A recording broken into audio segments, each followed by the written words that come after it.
आप सभी छात्र छात्राओं को सबसे पहले स्वागत करता हूँ।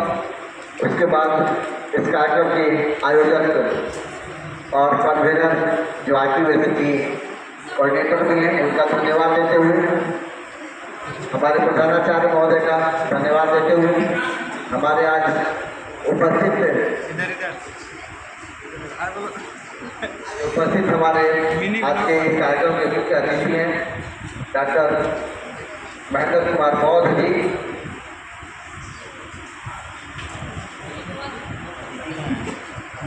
सर्वप्रथम मैं इस कार्यक्रम के आयोजनकर्ता और केमिस्ट्री विभाग के एचओडी को बचाऊंगा कि वो आए और इस सत्र का प्रारंभ करेंगे।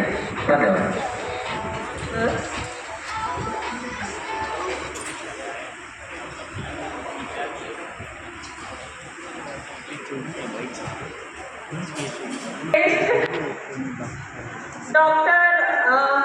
Doctor Amarjeet Kumar, assistant professor of home science department in Rohtas Mahila college Sasaram, and doctor Om Prakash Singh, department of botany in who is working at SBZ College Sasaram, and Dr. Dharmendra Manav, who is working on naturopathy, and respected principal, our esteemed teachers, dear faculty, our non-teaching staff, and my dear students, my dear young and energetic students, a very warm welcome to all of you. I am Dr. Supriya, head of the Department of Chemistry, Sesha College, Sasaram. I welcome you all once again. Today we have gathered here to discuss about that touches every aspect of our life, that is cleanliness and environmental protection, which comes under the Swachh Bharat Mission, which is now in 2014 by our Honorable Prime Minister Narendra Modi, Sri Narendra Modi. It is not an initiative of UGC or Government of India, but also a movement to transform our society and nation.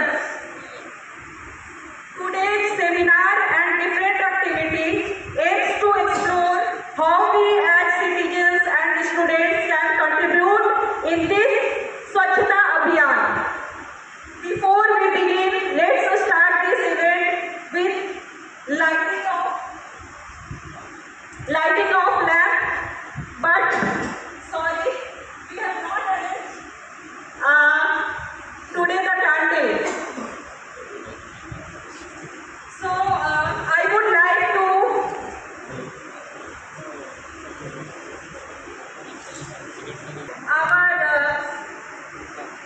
our BC teachers, Dr. Deepak Kumar, who can proceed this program further. बहुत बहुत धन्यवाद। ऊर्जा का सबसे बड़ा स्रोत क्या है? ऊर्जा का सबसे बड़ा स्रोत क्या है? सूर्य। सूर्य सबसे बड़ा स्रोत क्या है? सूर्य। और पूरी पृथ्वी सूर्य से गतिमान है। आपके अंदर वो ऊर्जा दिख नहीं रही है, तो सबसे पहले आपके अंदर उस ऊर्जा को हम डालेंगे और जोरदार तालियों से हम लोग स्वागत करेंगे ताकि लगे कि आप में ऊर्जा है। तो एक बार जोरदार और जोरदार लगे कि हमने कार्यक्रम की शुरुआत कर दी है। चलिए अब हम लोग मुद्दे पर आते हैं और उस आपके सामने एक विद्वानों की टीम है। हम महाविद्यालय में पठन पाठन शिक्षण कार्य के लिए आते हैं और हमारे विद्यालय में महाविद्यालय में यहाँ पर आपके सामने जो टीम है, यहाँ पर सभी विद्वान उपस्थित हैं और हम यहाँ पर कुछ लेने के लिए आए हैं। हम सब मिलकर लेंगे। जैसा कि टॉपिक है स्वच्छता ही सेवा है। स्वच्छता ही सेवा है। इस पर कल से लेकर आज तक कार्यक्रम हो रहे हैं, जिसमें आपका पेंटिंग कंपटीशन हुआ, आपका क्विज प्रोग्राम भी हुआ और अभी एक सेमिनार आयोजित किया गया है, जिसमें आप सभी का स्वागत है। तो सीखने की बात है, सबसे पहले मैं हाईलाइट्स पर बात करूंगा। जो सबसे पहले स्वच्छ रहने के लिए सबसे पहले आपने अच्छा गंदगी फैलती कैसे है, कौन फैलाता है? अगर हम यहाँ पर तो गंदगी नहीं फैलाए तो गंदगी होगी क्या? No sir. इस अभियान की जरूरत होगी क्या? No sir. तो इस अभियान को चलाने के जिम्मेवार कौन है? हम लोग इंसान। हम लोग इंसान जो है इस गंदगी को फैला है, तो साफ कौन करेगा भाई? तो कैसे साफ करेंगे? केवल खुद को साफ करना सीख ले और खुद गंदगी नहीं फैलाए, आने वाली गंदगी होगी नहीं, फिर सफाई की जरूरत पड़ेगी क्या? तो स्वच्छता अभियान चलाने के लिए सबसे पहले हम क्या करें कि आज एक संकल्प लेते हैं कि हम अपने द्वारा कभी भी गंदगी नहीं फैलाएंगे। हम लोग तैयार हैं? Yes sir. खड़े हो जाइए एक बार, सब लोग अपने जगह पर खड़े हो जाएं। आप लोग भी खड़े हो जाएं, हम लोग उसमें शामिल हैं। आप लोग से भी रिक्वेस्ट करेंगे खड़े हो जाएं और हाथों को आगे करें और आज एक प्रतिष्ठा लें हम लोग एक साथ वालों के सामने और आप आने वाले पीढ़ियों के सामने कि मैं प्रयास करूंगा मेरे द्वारा कभी भी पृथ्वी पर गंदगी नहीं फैलाई जाएगी। और अगर कहीं इस तरह का व्यवहार दिखता है तो मैं सम्मानपूर्वक सामने वाले लोगों को समझाऊंगा और उनसे भी करबद्ध प्रार्थना करूंगा आप गंदगी ना फैलाएं, ये धरती हमारी है। धन्यवाद। राजपूत के चाय में समझा देंगे।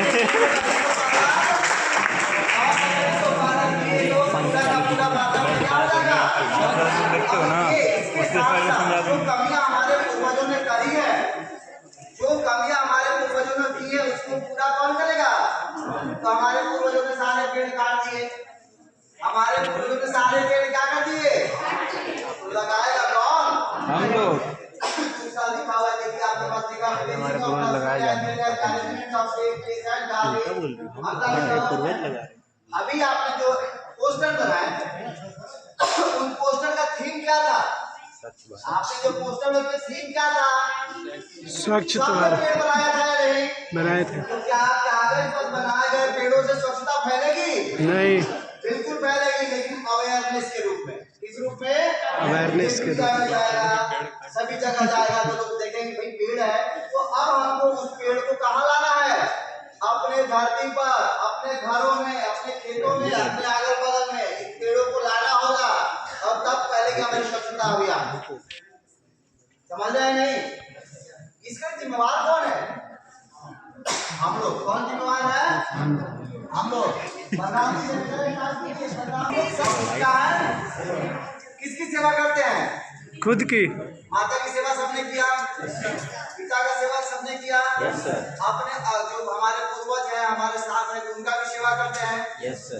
लेकिन देश की सेवा कौन करेगा? हमें ही करनी होगी, हमें ही करनी होगी। और मैं जितनी बातें बोल रहा हूँ आपके सरल भाषा में बोल रहा हूँ और सारी व्यवहारिक बातें बोल रहा हूँ। क्या आपको समझ आ रही है? अगर भारत का हर व्यक्ति इस तरह का दृढ़ संकल्प ले ले तो क्या हमारा भारत गंदा होगा? नहीं। अभी समोसा खाएंगे और रैपर कहाँ फेंकेंगे? कूड़ा में। पहले खाएंगे तो डस्टबिन में फेंके तो हमने क्या किया? स्वच्छ मैनेजमेंट एक बहुत बड़ा बिजनेस हो सकता है। अगर हम लोग चाहें तो इस डस्टबिन के मैनेजमेंट को इतना बड़ा करके हम लोग जीविकोपार्जन कर सकते हैं, अर्थोपार्जन कर सकते हैं। क्योंकि हमारे पास जो कचरा होता है, सरकार ने सूखा कचरा, गीला कचरा अलग आता है ना? क्यों बांटा है? अभी एक काम चल रहा बहुत बड़े पैमाने पर, जो नितिन गडकरी हमेशा कहा करते हैं बायोडीजल। बायोडीजल के बारे में सुना आपने? जी बिल्कुल। बायोडीजल एनर्जी का एक ऐसा सोर्स है जिससे हम लोग जो एनर्जी का प्राइस है उसको लेस कर सकते हैं और हमारे सामने जितने भी फॉसिल्स हैं जिसको हम लोग फेंक देते हैं, धान का फसल क्या करते जला देते हैं, पराली जलाते हैं ना, जितने भी टमाटर खराब हो क्या करते हैं फेंक देते हैं सब जगह, उनको हम लोग कन्वर्ट करके 10% डीजल के साथ मिला करके बायोडीजल बना सकते हैं और एक बहुत बड़ा व्यवसाय खड़ा कर सकते हैं। आपने अगल बगल में कबाड़ी वाले को देखा है? कबाड़ी वाले क्या करता है, आपने जिस गंदगी को फेंक दिया, चाहे जहां भी फेंका वहां से वो निकालता है, और निकालने के बाद क्या करता है, उसको डिकम्पोज करता है, उसको फिर से रिसाइकल करता है। क्या करता है, रिसाइकल करते हैं। रिसाइकल का पता नहीं आप लोगों ने फोटोग्राफ में बनाया नहीं, लेकिन रिसाइकलिंग करके उसको फिर से हमारे सामने परोस देता है, जिससे हमारा वातावरण क्या होता है, गंदा होने से तो बचता ही है, साथ ही साथ अगला पेड़ कटने से भी बच जाता है। यदि बातों को समझ रहे हैं, तो ये बातें चलती रहेंगी। यहाँ पर हमारे विद्वान लोग भी आए हुए हैं, उनसे भी कुछ इस पर विचार करते रहते हैं। तो हमने ये स्टार्टअप किया है, और यहाँ पर जो हमारे विद्वान उपस्थित हैं, विद्वानों से मैं जानना चाहूंगा कि आप हमारे छात्र छात्राओं को कुछ ऐसी ज्ञान दें, जिससे जानने के बाद वो अपने जीवन में इसको अपनाए और हमारे देश के लिए, हमारे समाज के लिए, अपने लिए कुछ कर पाए।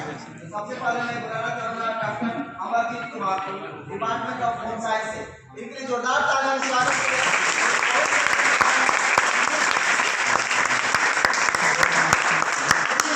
प्रोफेसर है जो महिला कॉलेज में है, और देखिए कारण क्या होता है, आपको महिला कॉलेज कभी जाना पड़ेगा, किसी कारण का काम हो गया तो आप जाएंगे तो सर को खोजेंगे ना, सर से आप मिले हुए थे, भाई सर से बात करते। तो ये एक अवसर है जिससे हम एक दूसरे को जानते हैं। आपको महिला कॉलेज में किसी टीचर से परिचय है? Yes sir. आज हमारे साथ डॉक्टर अमरजीत कुमार है। सुधीर सर से ऐड के मतलब है, और वहीं नौकरी नहीं करता है। तो इनसे मदद ले सकते हैं। सर धन्यवाद आपका यहाँ पर आने के लिए। नहीं कर रहा था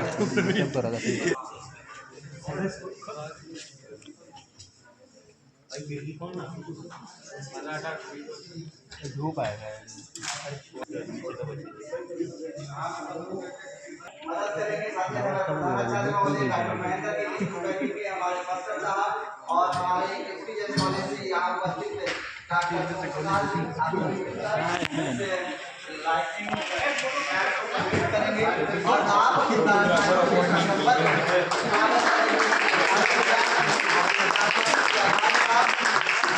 शुरुआत हो चुकी है, और ये केमिस्ट्री विभाग के द्वारा ये कार्यक्रम आयोजित किया गया है।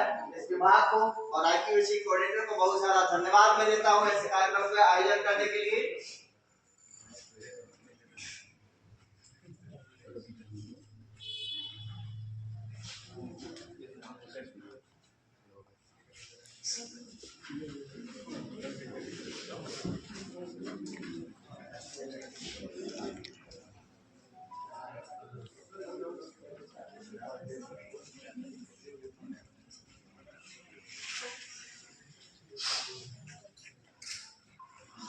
क्या बात है, दीप प्रज्वलन नाइट जो है, जोरदार तालियां।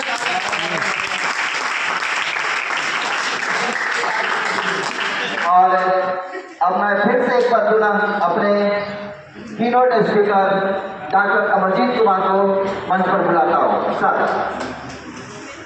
धन्यवाद।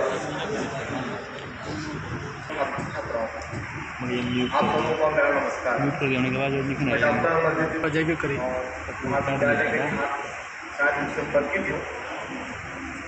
रोहतास महाविद्यालय का एकादश कंट्रोलर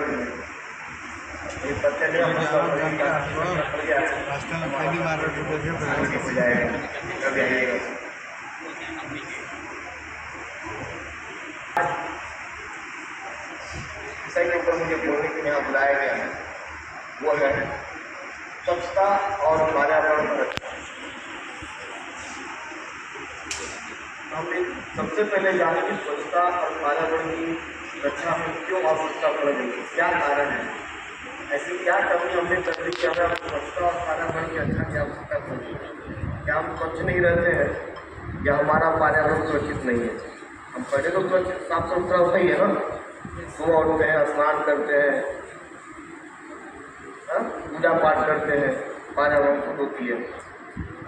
ऐसा क्या हो गया कि हमारा पर्यावरण दूषित हो गया? हमने ऐसा कौन सा काम कर दिया जिससे हम अशुद्ध हो गए, हम क्लीन नहीं है? आपने आज से 4 साल 2021 की बात कर ले, और वो काला दिन आपको याद होगा 22 मार्च 2020, जब इस देश के प्रधानमंत्री ने आकर घोषणा की कि आज शाम 8 बजे के बाद संपूर्ण राष्ट्र में लॉकडाउन की घोषणा की जाती है। और आपको एक संदेश दिया गया कि आप अपने आप को सुरक्षित और साफ रखें, क्योंकि आप एक बहुत ही गंभीर बीमारी से पीड़ित हो जाएंगे। और उस गंभीर बीमारी का नाम था क्या? कोरोना। और हम क्या हुए? एक मुश्त एक तरफ से चल पड़े और अपने आप को साफ करने में लग गए। क्यों? क्योंकि हमको जीना है। Life is our first priority, इसलिए हमें स्वच्छ होना है। हर 1 घंटे में हम सैनिटाइजर का, जो शब्द हम कभी जानते नहीं थे, सुने नहीं थे, कभी हमारे लिए वो परिचय का मोहताज हुआ करता था सैनिटाइजर। हम एक लोग जान गए कि सैनिटाइजर क्या होता है, सैनिटाइजर क्या होता है।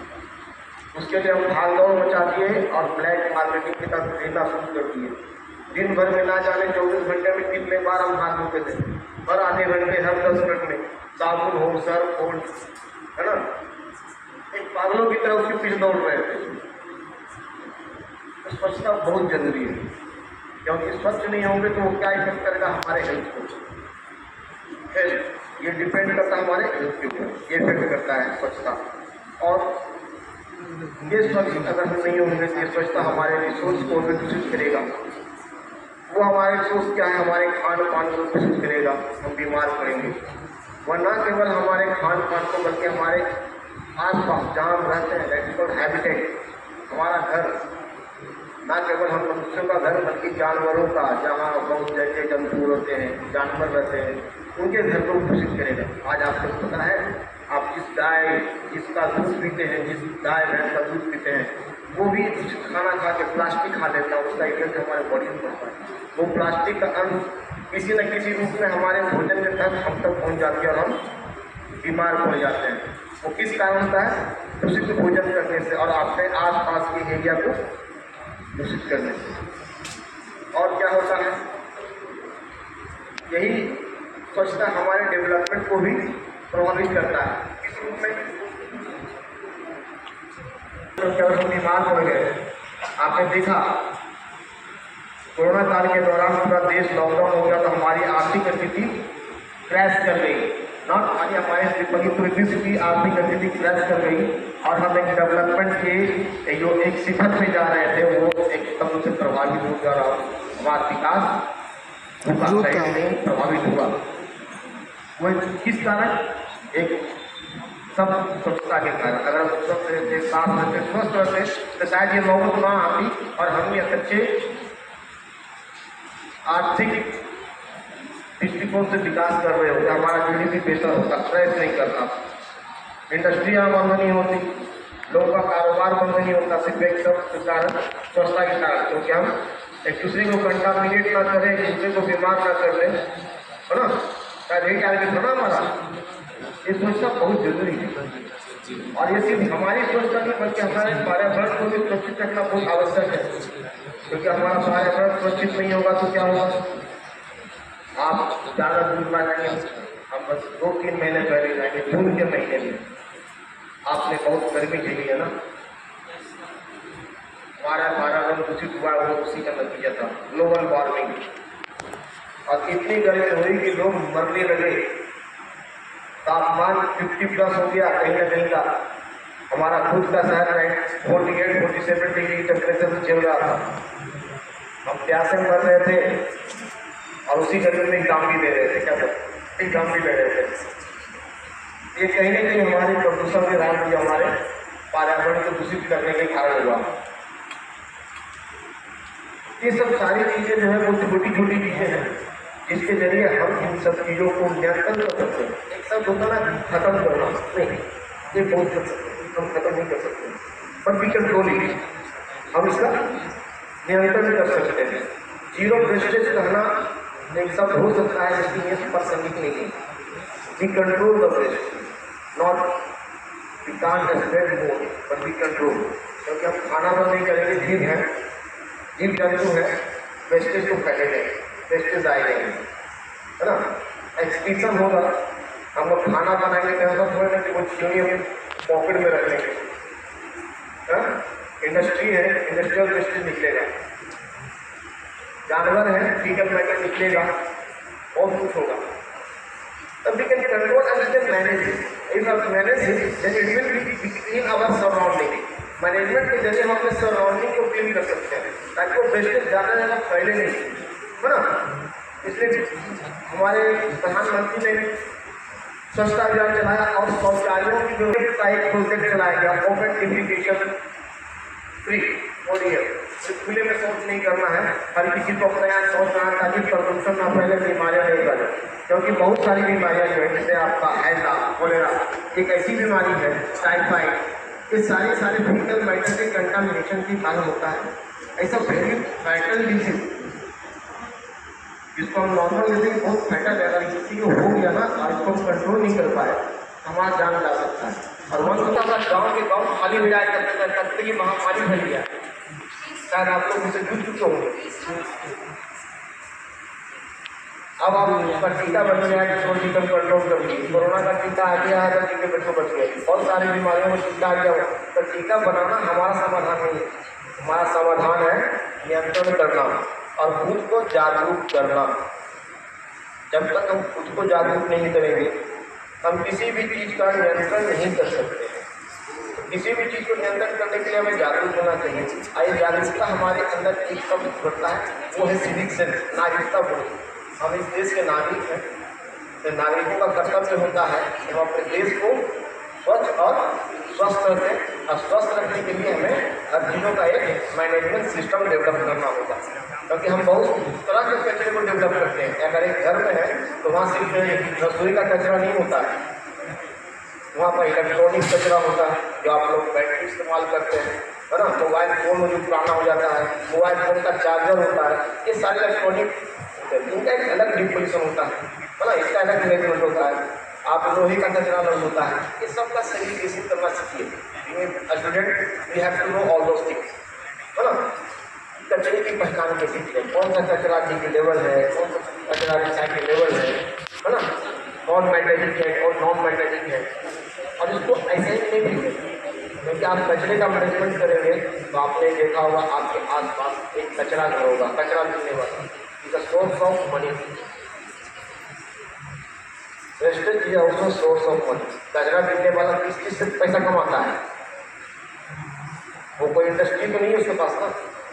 आप पानी का बोतल फेंक देते हो, उठा लेता रास्ते से और उसको कुछ बेच देता है। इस माँ के खाते क्यों नहीं? तो आप सबसे निवेदन है, ना केवल अपनी माँ की खातिर, आप माता की खातिर एक पौधा इस देश के लिए जरूर लगाएं और अपनी माँ को और अपने आप को सुरक्षित रखें।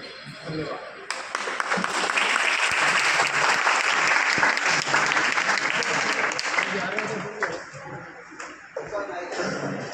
हेलो,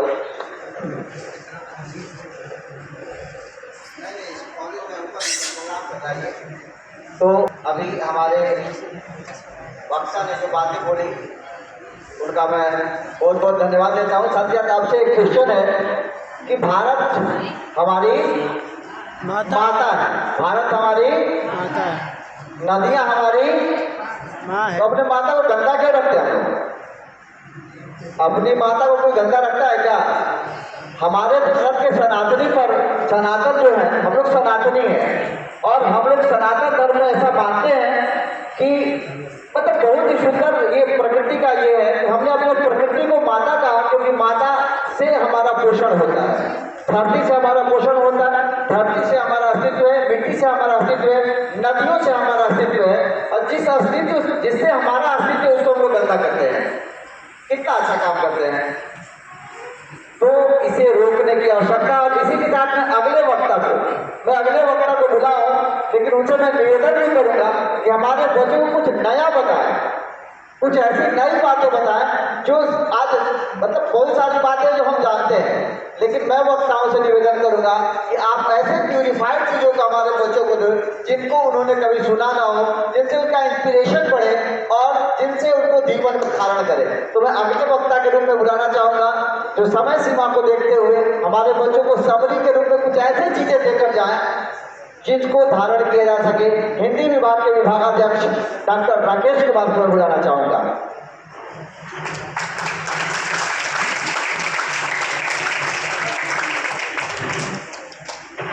बहुत बहुत धन्यवाद आपका।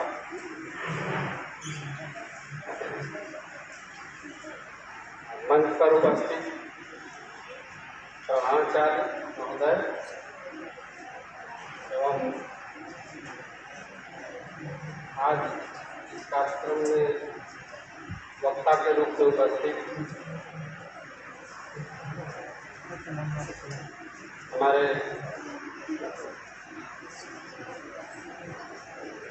अमरजीत कुमार और डॉक्टर महेंद्र मानव एवं ओम प्रकाश सिंह तथा अन्य शिक्षक एवं सभागार में उपस्थित शिक्षक कर्मचारी व छात्र छात्राएं, आज का जो विषय है स्वच्छता और पर्यावरण संरक्षण, जो आज के संगोष्ठी का विषय है, इसमें हम आप सब ये जानेंगे या हमारे जो वक्ता आए हैं वो आपको बताएंगे कि हम कैसे हम सब मिलकर संरक्षण करना, पर्यावरण संरक्षण करना सिर्फ किसी एक व्यक्ति की व्यक्तिगत जिम्मेदारी नहीं है। इसे संरक्षित करने के लिए हमें सामूहिक प्रयास करना तभी संभव है कि आज प्रदूषित वातावरण से हमें निजात मिल सकती है। प्रदूषित वातावरण यानी हवा प्रदूषित है, जल प्रदूषण है, इनके चलते हम अस्वस्थ होते चले जा रहे हैं। स्वस्थ हवा नहीं मिलने के कारण हम असमय काम कौलिक होते चले जा रहे हैं।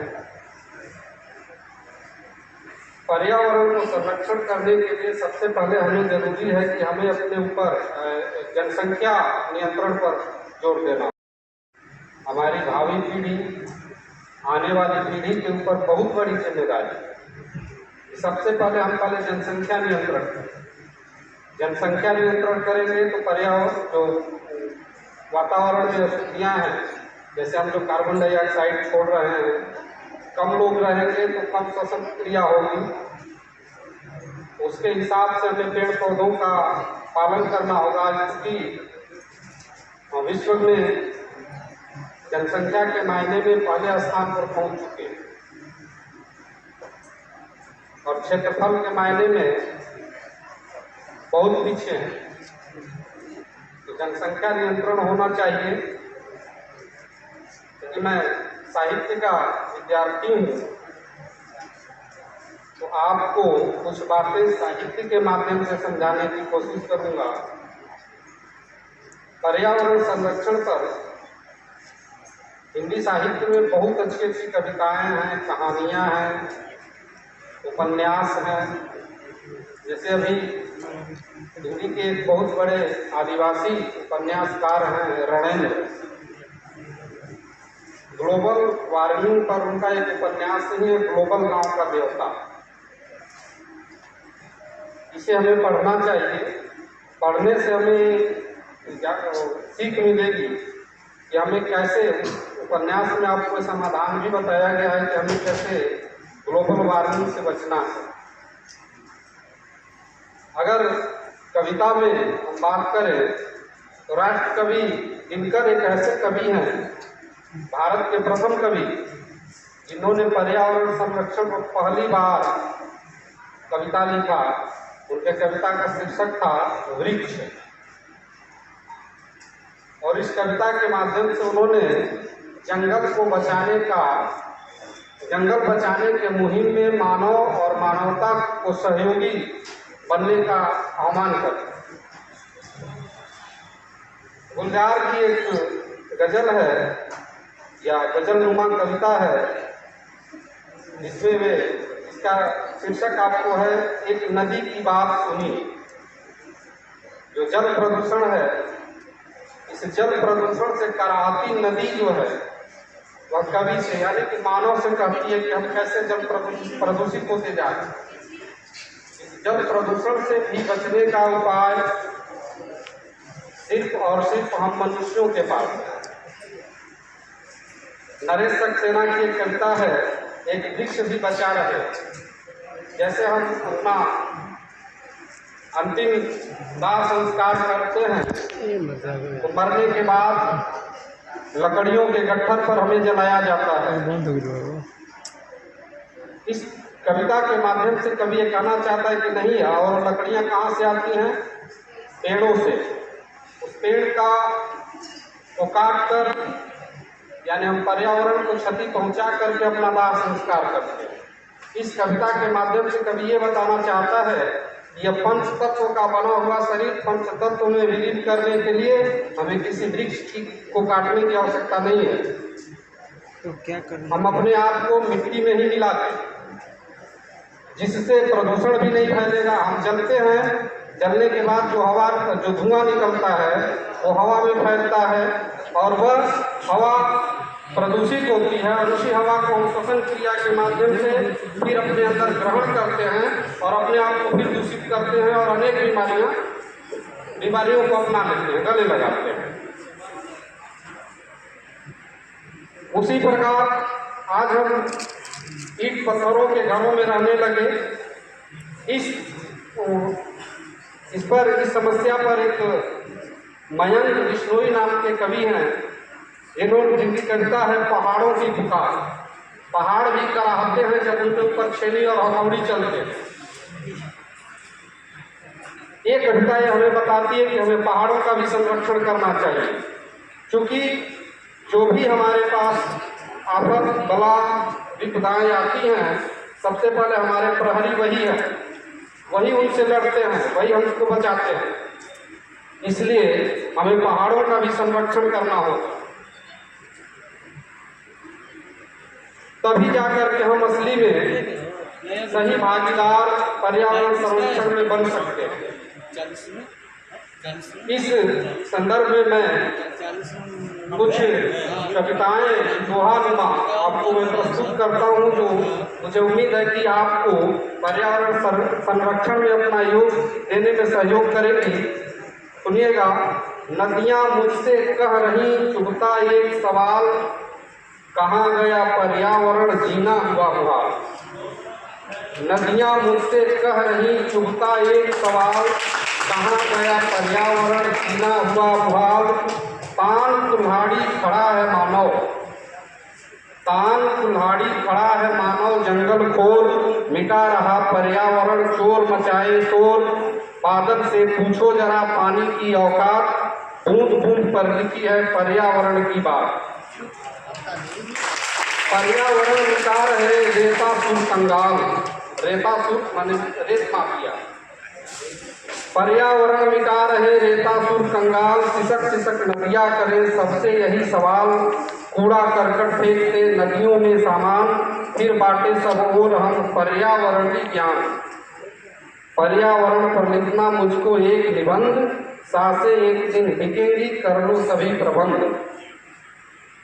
हिमखंडों का पिघलना और सूरज का ताप, पर्यावरण मिटा रहा मानव करके पाप। दूषित पर्यावरण से रोग हजारों होए, तन मन धन सब मिटत है चैन खुशी सब खोए। गौरैया दिखती नहीं जंगल है अब दूर, पर्यावरणीय साज में पंछी सब बेनूर। जंगल पर आरी चले पर्यावरणीय रात, रिश्ते सब मरते हुए चिंता है दिन रात। ग्रीष्म शरद बरसात है जीवन के आधार, स्वच्छ रहे पर्यावरण ऐसे रखो विचार। हरियाली के गीत में प्यार भरा पैगाम, पर्यावरण सुधारिए स्वस्थ रहो सुखधाम। ओजोन क्षरण से हुआ तापमान अतितप्त, दूषित है पर्यावरण जीवन है अभिशप्त। वृक्ष हमारे मित्र हैं वृक्ष हमारी जान, वृक्षों की रक्षा बने पर्यावरणीय शान। काट दिए जंगल सभी कंक्रीट हर छोर, दूषित हर कर पर्यावरण हम विकास की ओर। वृक्षारोपण करें उत्सव की शुरुआत, पर्यावरण की सुरक्षा सबसे बड़ी बात। कविता कुछ लंबी है लेकिन पूरी कविता नहीं सुनाऊंगा, बस इतनी ही। तो आप लोगों से मेरा ये अनुरोध है कि जितने भी हम यहाँ उपस्थित हैं, प्रतिदिन नहीं, महीने में नहीं तो कम से कम साल में अपना जन्मदिन जब मनाते हैं, उस अवसर पर शुद्ध हवा के लिए एक वृक्ष जरूर लगाएं। 250 एक वृक्ष जरूर लगाएं। जैसे माननीय प्रधानमंत्री महोदय ने आह्वान किया कि एक वृक्ष माँ के नाम, उसी तरह उसके अतिरिक्त मैं आपसे आह्वान करता हूँ कि माँ के अलावा एक वृक्ष अपने लिए भी लगाएं।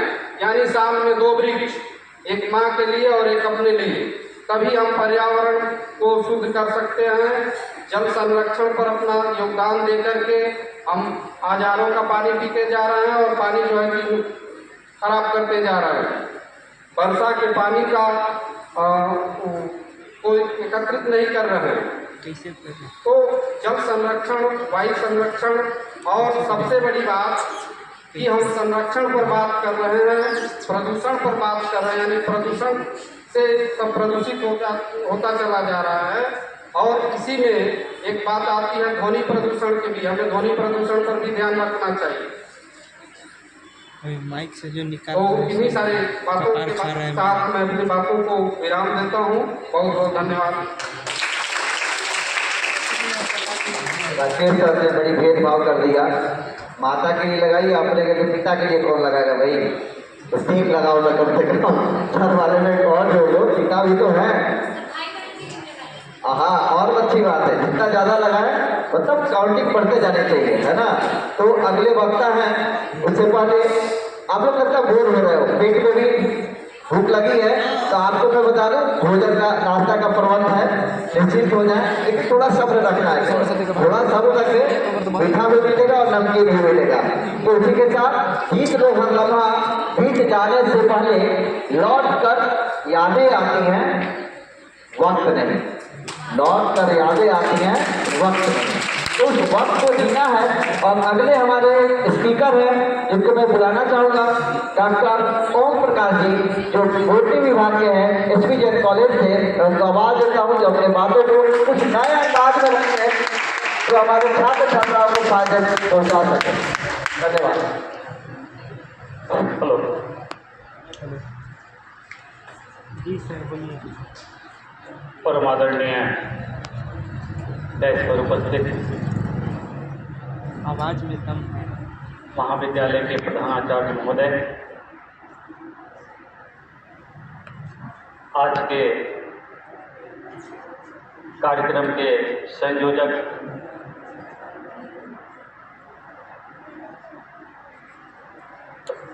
सुप्रिया मैम, संचालक महोदय, भिन्न भिन्न विषयों की विद्वता को अपने आप में समेटे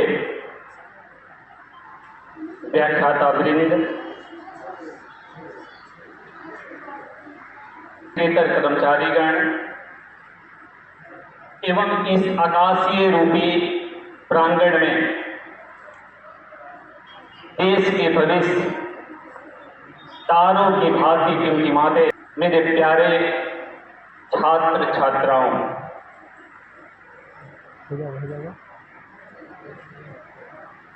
सबसे पहले मैं धन्यवाद देना चाहूँगा सुप्रिया मैम को कि इस तरह का आयोजन करके आप सबको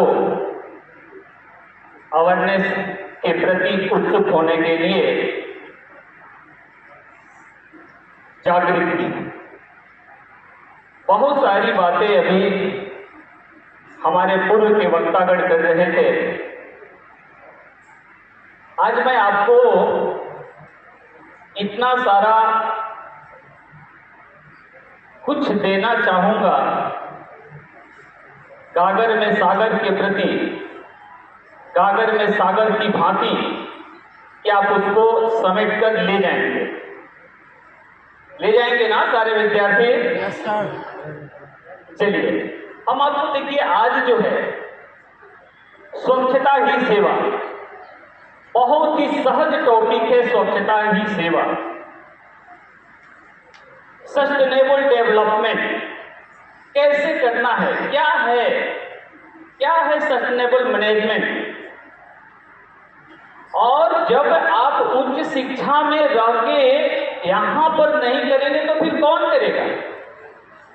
आपको जब बताया जाता है तो आपको खुद भी लागू करना है, औरों से उसे लागू भी करवाना है। कहा गया ना कि बुरा जो देखन मैं चला, बुरा न मिलिया कोई, और जब दिल झांका अपना, मुझसे बुरा न कोई। जब स्वच्छता पे स्वच्छता की ओर आगे बढ़ेंगे तो आप कुछ इस तरह का पाएंगे। सबसे पहले हम चलते हैं सस्टेनेबल डेवलपमेंट। सस्टेनेबल डेवलपमेंट एक सतत प्रक्रिया जो है स्वच्छता का क्या है। जैसे आप कहीं भी हो, अपने स्तर से उस सिस्टम का सुधार करना। एक छोटा सा उदाहरण लीजिए, आप कहीं रेलवे स्टेशन पे जा रहे हो, वहां पर नल खुला है, नल का। हम में से ज्यादातर लोग क्या करते हैं? उसको देख के बस चल देते, चल रहा है। वहां पर सुधार करना है, वहां पर ये सोचना है कि हमें कैसे इसको बंद कर देना। लाइट जैसे यहां से चले, यहां जल रहा है, उसको ऑफ कर दिए। कहीं पर भी अभी जैसे देख रहे थे कि डस्टबिन का हम प्रयोग करें, तो डस्टबिन का प्रयोग आप खुद भी करिए और दूसरों को करने के लिए उत्साहित भी करिए। जैसे बात आई गीली कचरे की, सूखे कचरे की। बायो की भाषा में, बायोलॉजी की भाषा में उसका प्रबंधन करते हैं। जैसे आप सभी लोग प्लांट लगाते हो, पौधे लगाते हो, आपके घर में गीले कचरे, साग सब्जी के ये सब कटिंग फटिंग रहते हैं। इधर उधर नहीं रख के यदि उसका एक मिट्टी थोड़ा सा गड्ढा बना के उसके अंदर रख दो, तो वो कुछ दिन के बाद वो एक खाद का रूप ले लेता है, और उसी खाद को आप अपने प्लांट में डाल सकते हैं। दो तरह से बचाव हो गया, एक तो आप जान गए, और दूसरा जो आपका घर का जो कचरा है ज्यादा इधर उधर भी नहीं गया, और उसका एक मैनेजमेंट हो गया। हम थोड़ा सा चलते हैं वैश्विक पटल पे। आज क्लोरोफ्लोरोकार्बन इतना उत्सर्जित हो रहा है, ओजोन का क्षय हो रहा है। इसके लिए केवल आप ही दोषी नहीं हैं, वैश्विक पटल पर भी लोग दोषी हैं, लेकिन हमें अपने स्तर से सुधार करने की जरूरत है। कोरोना काल में ऑक्सीजन का कमी हुआ, पेड़ का महत्व समझ में आया, ऑक्सीजन का समझ में आया महत्व। इन सारी प्रॉब्लमों को, छोटी छोटी प्रॉब्लम को, क्लोरोफ्लोरोकार्बन का उत्सर्जन, सल्फर के ऑक्साइड का उत्सर्जन, इन सारी की समस्याओं को आज हम कॉलेज में बैठे हैं ना, कोपेनहेगन में 121 देश के मुखिया इस सारी प्रॉब्लम को लेकर के बैठे, और लोगों ने क्या किया? सारे देश के मुखिया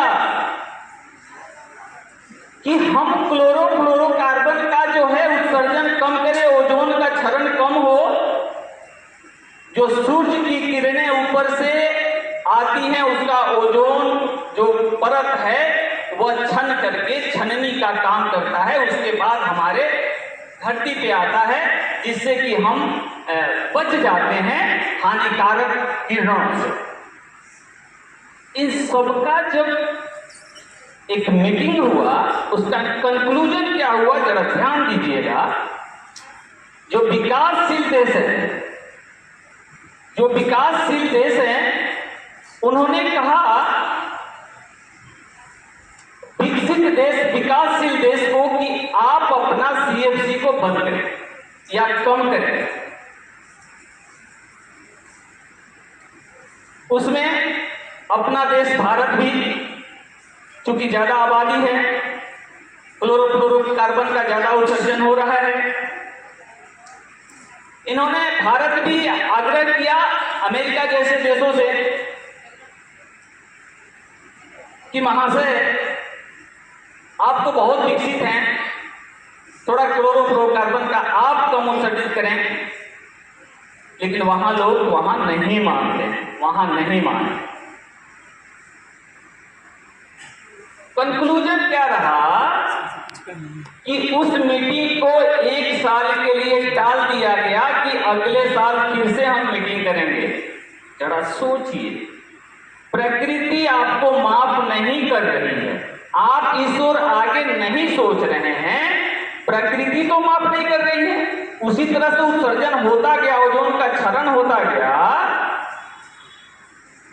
तो हमें तो हानिकारक जो किरणें हैं उसका खामियाजा भुगतना पड़ेगा। ये वैश्विक पटल पे, हालांकि आगे जाकर के इसमें बहुत सारा संभला गया। जस्ट उसी प्रकार हम एक दूसरे को दोषारोपण करने से बचते हुए स्वच्छता की ओर आगे बढ़ने की आवश्यकता है। खास करके हायर एजुकेशन का जो ये हब है, स्टडी सेंटर का जो हब होता है महाविद्यालय, यहाँ से और लोगों के पास संदेश जाना चाहिए कि हमारा सस्टेनेबल डेवलपमेंट क्या है, हम एक सतत प्रक्रिया में स्वच्छता की ओर निरंतर कैसे बढ़ें और हम जहाँ से हैं वहीं से आगे बढ़ने का प्रयास करें। वृक्ष ज्यादा से ज्यादा लगाएं और दूसरे को प्रेरित भी करें। एक स्लोगन है, पर्यावरण है हम सबकी पहचान, पर्यावरण है हम सबकी पहचान, इसलिए हम सभी करें इसका सम्मान, हम सभी करें इसका सम्मान, हम सभी करें इसका सम्मान। बहुत बहुत धन्यवाद। बहुत बहुत धन्यवाद ओम प्रकाश जी। चूँकि समय बहुत ज़्यादा होते जा रहा है और सुबह से कई सारे कार्यक्रम हुए हैं, इसलिए इसको थोड़ा और शॉर्ट करते हुए हम लोग आगे बढ़ेंगे। और मैं अपने वक्ताओं से चाहूँगा कि वैसे अच्छा कुछ छात्र भी बोलना चाहते हैं तो कहना चाहते हैं। आप बोलिए। सर अभी इतना सारा बात हो रहा है, बस इसमें 2-3 चीज़ें मैं और ऐड करना चाहता हूँ। अभी यहाँ पर लग्जरियस फर्नीचर लगाए हैं जो लोग, उसमें भी बहुत सारा पेड़ कट रहा है। जो टीन एज के लोग सिगरेट पीने में उड़ा दे रहे हैं धुएं, उसमें निकोटीन से लेकर पेपर तक ऑल चीज वो पेड़ से ही बनता है, जो बहुत सारे सरकारी कंपनियां इलीगल तरह से काट रही हैं। और ये फर्नीचर का हमें कोई जरूरत ही नहीं है, वो भी है वो सिगरेट पीने में लगा रहे, अपना सेहत खराब करें और पर्यावरण को भी दूषित कर रहे हैं। और दूसरी चीज़ अभी इमेज में जो पढ़ रहे हैं, पेपर कॉपी जो आ रहा है, वो पेपर जो कॉपी है उसका दाम हाई हो रहा है, क्योंकि क्वालिटी हमको बेस्ट से बेस्ट चाहिए। उसके लिए भी पेड़ बहुत सारे कट रहे हैं, क्योंकि हाई क्वालिटी का हमको पेपर चाहिए। अभी के मार्केट में जो पहले से जो कॉपी करते थे उसके मुकाबले बहुत ज़्यादा मिल रही है, इसके भी रीजन है पेड़ बहुत सारे कट रहे हैं। चलिए, आपके ऐसे विचारों के लिए, आपकी जागृति के लिए आपको बहुत बहुत धन्यवाद। आप पीछे विभाग के 3rd सेमेस्टर के छात्र हैं, क्या नाम है आपका? ऋषभ राज। आपको बहुत बहुत धन्यवाद इस सोच के लिए। और मैं आपको बता दूं कि इसलिए हमारी सरकार पेपरलेस होने जा रही है। तो पेपरलेस होने का, जैसे आप हम लोग कैश को भूल रहे हैं और कैसे ट्रांजेक्शन कर रहे हैं, ऑनलाइन ट्रांजेक्शन। तो हमारी गवर्नमेंट सतत प्रयासरत है, हमें भी इस दिशा में प्रयास करना होगा कि कम से कम पेपर को वेस्ट करें। तो ऐसा नहीं कि पठन पाठन छोड़ दें, पठन पाठन नहीं छोड़ना है, यह आवश्यक है। आवश्यक कार्यों के अलावा अगर हम कम से कम खर्च में काम कर लें, ऐसी हमारी आवश्यकता है। हमारे बीच एक शुभम कुमार हैं जो स्टूडेंट हैं, यहाँ पर उपस्थित हैं। उनके पास कुछ ऐसे प्लान्स हैं जिसको मैं चाहूँगा कि शॉर्ट में बताएंगे। जो हमारे यहाँ पर आज के मंच पर उपस्थित डॉक्टर महेंद्र जी उनके सुपुत्र हैं या चले गए? चला गया क्या? चला गया। चलिए, तो मैं अगले वक्ता के रूप में यहाँ पर अपने महाविद्यालय के कुछ शिक्षक और NSW के HOD विभागाध्यक्ष डॉक्टर मुस्तफा नवाज सर को मैं बुलाना चाहूँगा, जो आए और हम सबों के बीच अपने शब्दों को रखेंगे। मुस्तफा नवाज सर।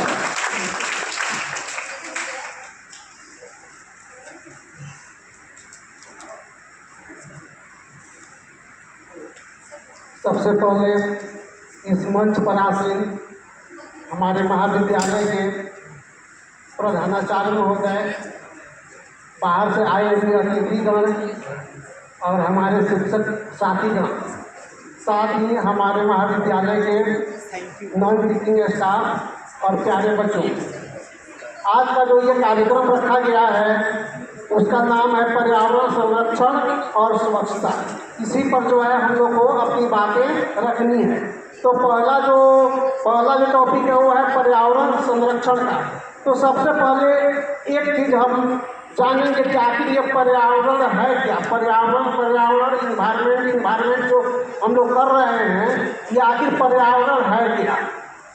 कोई बच्चा पर्यावरण जानते हो ना, पर्यावरण किसको कहते हैं? Very good. देखो, ये पर्यावरण जो है दो शब्दों से बना है। पर्यावरण जो है इसमें दो शब्द इसका संधि विच्छेद करते हैं, तो एक आता है परि और दूसरा आता है आवरण ना। मतलब कि जो हमारे चारों या पृथ्वी के चारों ओर जो हवा का आवरण है, गैस का आवरण है, वही पर्यावरण है। इसके अलावा इसके लिए एक और शब्द हम लोग यूज करते हैं, वातावरण। तो वाता और वरण, वात मीन्स होता है हवा, वात जानते हैं हवा गैस, और आवरण से उसका जो घेरा है आवरण, ठीक ना। इसका भी मतलब होता है कि ये जो धरती है या हम हैं, हमारे चारों ओर जो गैसें हैं या जो भी नेचुरल या फिर फिजिकल वस्तुएं हैं वो सभी उसमें शामिल हो जाती है। तो मेन रूप से जो हमारे यहाँ पर्यावरण है या कुछ गैसों के मेल से बना है, जिसमें नाइट्रोजन है, ऑक्सीजन है, आर्गन है, कार्बन डाइऑक्साइड है, हीलियम है, नियॉन है, ये सब गैसें हैं। इसमें से कुछ गैसें जो है हमारे लिए काफ़ी उपयोगी है। जैसे नाइट्रोजन आता है, आप जानते हैं, हमेशा आप पढ़ते हैं और कहते रहते हैं कि इस हवा जो है, हवा में नाइट्रोजन की मात्रा 78% है। भाई 78% मात्रा है तो हमारे लिए कैसे उपयोगी है, उससे हमको क्या लेना देना है, ये बात आती होगी आपके मन में, लेकिन जरूर आती होगी कि यह 78% जो ऑक्सीजन है आखिर इसकी उपयोगिता क्या है। इस नाइट्रोजन की भी उपयोगिता है। आप जितने पेड़ पौधे देखते हैं, जितने फसल आप लगाते हैं, उनके लिए पोषक तत्व कहाँ से आता है? नाइट्रोजन से। कहाँ से आता है? नाइट्रोजन से। आप अगर गाँव के बच्चे हैं तो आप देखते होइएगा धान के या गेहूं के खेतों में या चना के खेतों में यूरिया डाला जाता है, यूरिया खाद है। उस यूरिया के फोड़ा पर आप देखिएगा तो लिखा होता है नाइट्रोजन 46%। क्या लिखा रहता है? नाइट्रोजन 46%, ठीक ना। तो यूरिया हम डालते हैं, जैसे यूरिया धान में डालते हैं या गेहूं में या गन्ना में डालते हैं, 2-3 दिनों बाद जो आपका धान का पौधा या फसल कोई भी जो पीलापन लिए हुए था 3 से 4 दिन में बिल्कुल ग्रीन हो जाता है, हरा भरा हो जाता है। उसमें क्लोरोफिल की मात्रा एकाएक बढ़ जाती है, ठीक ना। और आपका पैदावार जो है काफ़ी ज़्यादा हो जाता है, और वही पैदावार खा करके आप यहाँ पे हैं जो दिखाई दे रहे हैं, पल रहे हैं, बढ़ रहे हैं। दूसरा जो इसका मेन कंपोनेंट है वो है ऑक्सीजन। इसके बारे में आप लोग सब लोग जानते हैं कि हम क्या करते हैं, ऑक्सीजन सांस में लेते हैं, सही बात है। और पेड़ पौधे क्या करते हैं? ऑक्सीजन छोड़ते हैं। देखिए, पेड़ पौधे के साथ और ऑक्सीजन का जो संबंध है वो 2 तरह से है।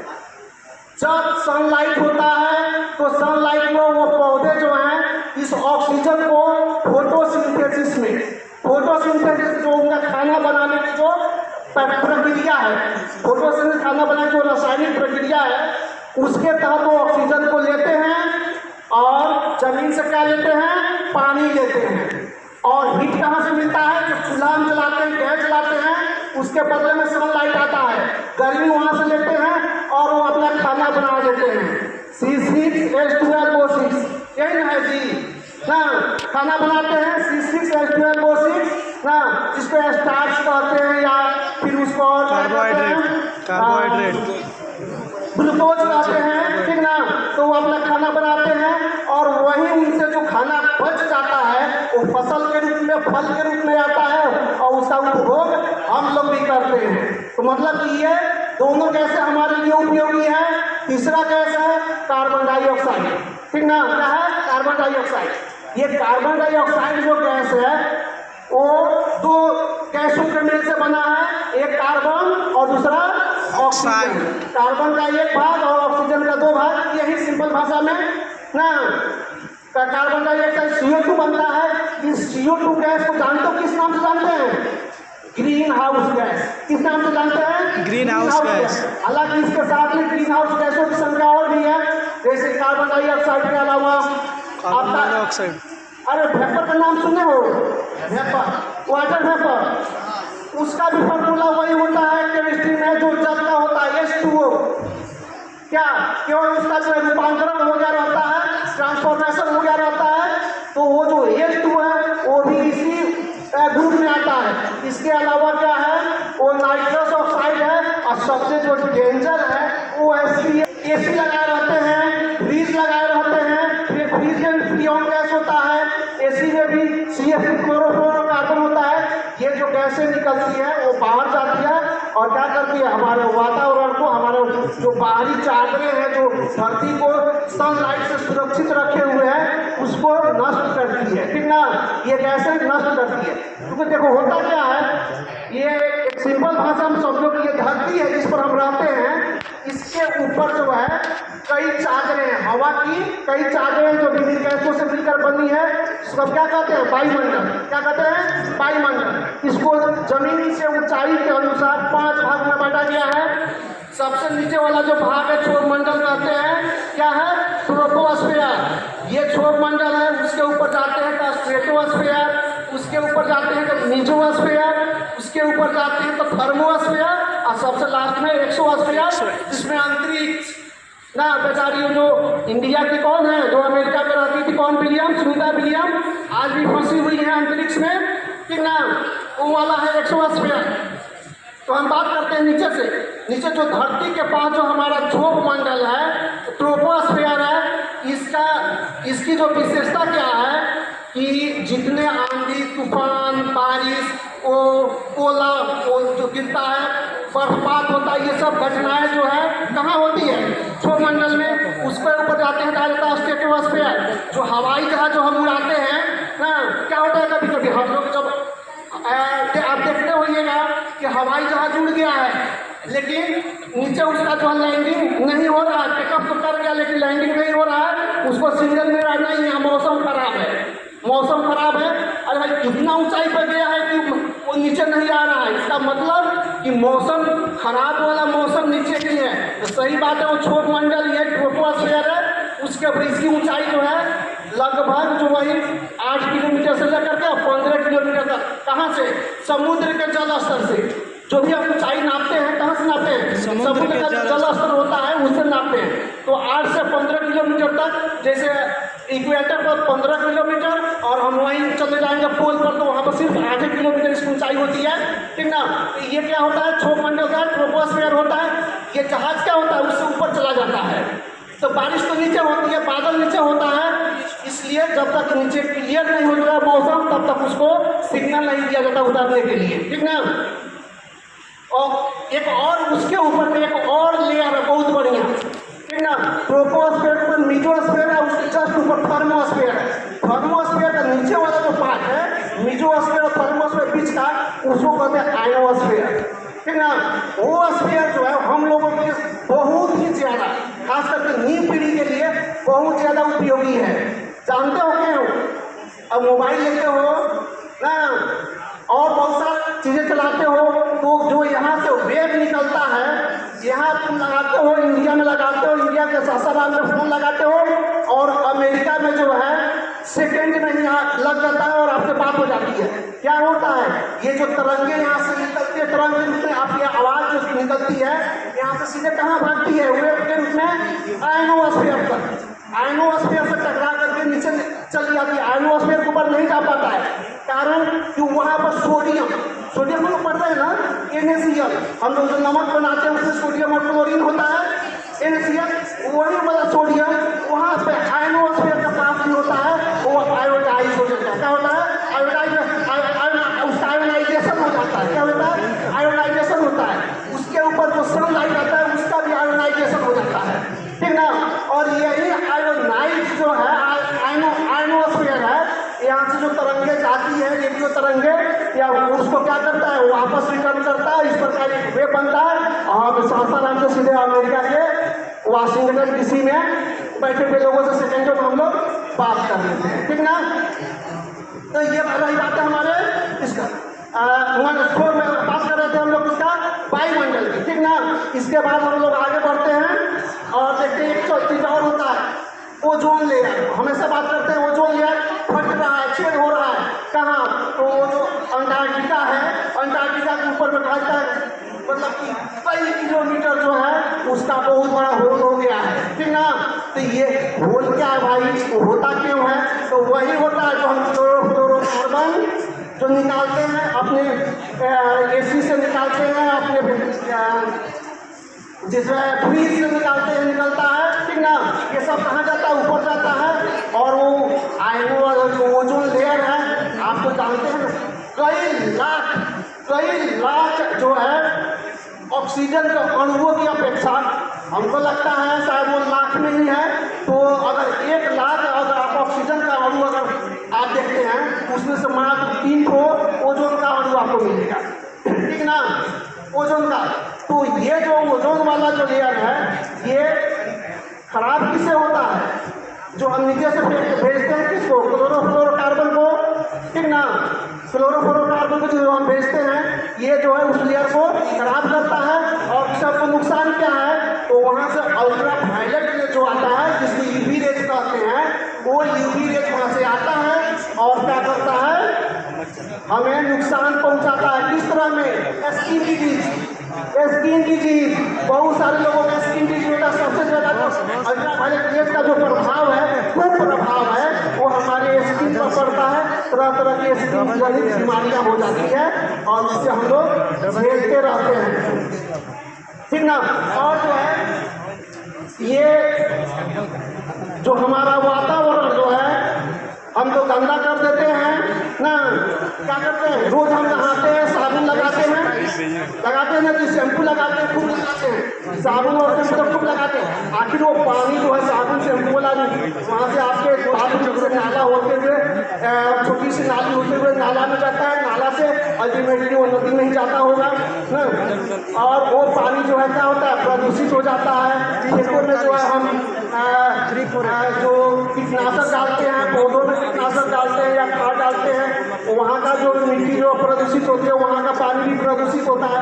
इस तरह से जो है ये जल भी प्रदूषित होता है। दूसरी तरफ हम वायु को भी प्रदूषित करते रहते हैं, जोर जोर से आवाज़ें बजा कर। ये जो है हमारा ऑडिबल है ना, ये जो साउंड नहीं है, इससे ज़्यादा है, ठीक ना, ये भी प्रदूषण फैला रहा है। तो इस तरह से जो भी हम प्रदूषण फैलाते हैं, आखिर उसे रोकने की जरूरत तो है। प्रदूषण रोकने के लिए जो है आप क्या करेंगे? बार इसके पहले जो भी वक्ताएं हैं, वक्ता जो बात किए हैं, तो हमने कहा कि आप पेड़ लगाइए। क्या करिए? पेड़ लगाइए। एक्चुअल एक व्यक्ति पर 10 पेड़ होना चाहिए। क्या होना चाहिए? एक व्यक्ति पर 10 पेड़, ठीक ना। अब आप अपने लिए, अपने पिताजी के लिए, माताजी के लिए नहीं, आपके परिवार में जितने लोग हैं सबके नाम पर 10-10 पेड़, ठीक ना, सबके नाम पर 10-10 पेड़ लगाइए। और हम आपसे आह्वान करते हैं कि कल जो है 2 अक्टूबर है, गांधी जयंती है ना। कल शायद आप न आए स्कूल कॉलेज, अगर इसके बाद आप यहाँ आए तो ज़रूर कम से कम एक पौधा अपने साथ लाइए, चाहे वो 2 पौधा हो, या हो सकता है मेडिसिनल प्लांट हो, या हो सकता है फ्लावर वाला कोई प्लांट हो, लेकिन जरूर लेके आइए और अपने नाम पर इस कैंपस में लगा दीजिए, ठीक ना। वो आपके नाम होगा। और जो है अब चलिए अब हम थोड़ा सा स्वच्छता पर भी बात कर लेते हैं। जैसे ही स्वच्छता की बात आती है, जैसे ही स्वच्छता की बात आती है तो गांधी जी सामने आ जाते हैं। देखिए वो चश्मा स्वच्छता बहुत जल्दी खत्म कर देंगे, ठीक है ना। चंद्रैया, उस चंद्रैया में गांधी जी रुके हुए थे। उनका काम वो जब वहाँ गए थे देखे थे, चूंकि वो इंग्लैंड से लौट कर आए थे, अफ्रीका से लौट के आए थे, वहाँ जो साफ सफाई देखे थे और इंडिया आए और चंपारण की साफ सफाई देखे तो उनको बहुत बुरा लगा कि अरे भाई हम तो काफी नीचे हैं ना। उन्होंने क्या किया, चंद्रैया में जो है सफाई करने का अभियान चलाया था। स्वयं सुबह में उठते थे, झाड़ू उठाते थे, हरा हरा जिसको हम लोग कहते हैं, इसमें बड़ा सा 5 का डंडा रहता है। और चंद्रैया गाँव में सुबह में सब लोग सोए रहते थे, उठते थे लोगों का दुआर और सड़क बहाना शुरू कर देते थे। उनके देखा देखी लोग जो है जो केवल अपना द्वार बहा करके सड़क पर फेंकते थे, अब सब लोग क्या करने लगे, अपने द्वार के साथ सड़क को ही बहाने लगे और उस कचरा को एक जगह रख करके उसे जलाने लगे या फिर उसको जमीन में गाड़ने लगे, ठीक ना।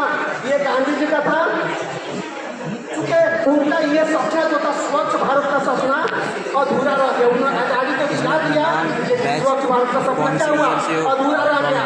उसे पूरा करने के लिए हमारे वर्तमान माननीय प्रधानमंत्री नरेंद्र मोदी जी 2 अक्टूबर 2014 को स्वच्छ भारत अभियान चलाए, स्वच्छ भारत अभियान चलाए। इसके तहत जो है गली की सफाई, घर की सफाई, बाहर की सफाई के अलावा नदियों की सफाई तक जोड़ दिया गया। नमामि गंगे का नाम सुने हैं ना, नमामि गंगे, गंगा की सफाई, उसी गंगा की सफाई तक नहीं सीमित है। जहाँ पर जिस राज्य में जो नदी है वो सब नदियों की सफाई का काम चल रहा है। और ये सफाई का काम आज तक मनरेगा के तहत, महात्मा गांधी राष्ट्रीय ग्रामीण रोजगार योजना के तहत बखूबी चलाया जा रहा है। नदियों की सफाई हो रही है। अब मैं बहुत जल्दी इस बात को खत्म करता हूँ, क्योंकि सफाई की बात आती है तो ODF की बात आ जाती है ना।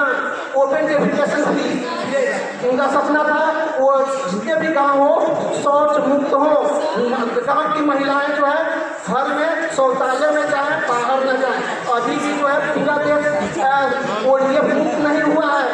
कुछ गाँव जो मुक्त हो गए हैं उनके लिए भी एक टास्क दिया गया है, ODF प्लस। क्या ODF प्लस मतलब कि जो गाँव बाहर में शौच से मुक्त हो गया है उस स्थिति को बनाए रखना है, उस स्थिति का ये रखना है, बनाए रखना है, ठीक ना। फिर से गांव की महिलाएं, गांव के बच्चे, गांव के पुरुष गांव के बाहर खुले में शौच के लिए नहीं जाए, इसका ध्यान देना।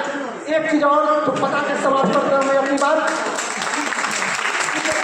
जो है सब लोग कचरा फैलाते हैं, आपके घर में कचरा रहता है, लेकिन आप कचरा का निपटारा भी करते हैं, लेकिन कचरा का निपटारा करने के लिए जो डब्बा बना होता है उसका कलर बता सकते हैं आप लोग? ब्लू।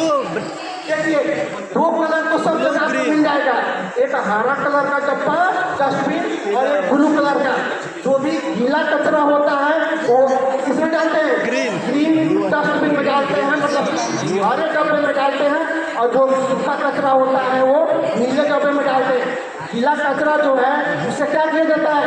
वर्मी कंपोस्ट तैयार किया जाता है, क्या कहता है? कंपोस्ट तैयार किया, खाद तैयार किया जाता है, इसलिए उसको अलग रखा जाता है। और जो सूखा कचरा होता है उसका रिसाइकल कर दिया जाता है, क्या किया जाता है? रिसाइकल करके फिर से बना दिया जाता है। जैसे आप बोतल का पानी पिए फेंक लिए, उसको क्या करता है? बोतल उसको ले जाता है, उसको काट करके गला के फिर से बोतल बना देता है, रिसाइकल कर लिया। जब आप कहीं मेडिकल कॉलेज या हॉस्पिटल में जाएंगे वहाँ एक और कचरा का एक्स्ट्रा डब्बा दिखता है, वो काला रंग का होता है, क्या होता है? ब्लैक कलर का होता है। उसमें क्या करता है? उसमें मेडिसिन और बच्चों का डायपर है, ठीक ना। वो मेडिसिन एक्सपायर हो जाता है उसको और बच्चों का डायपर डाला जाता है। चल इसी के साथ मैं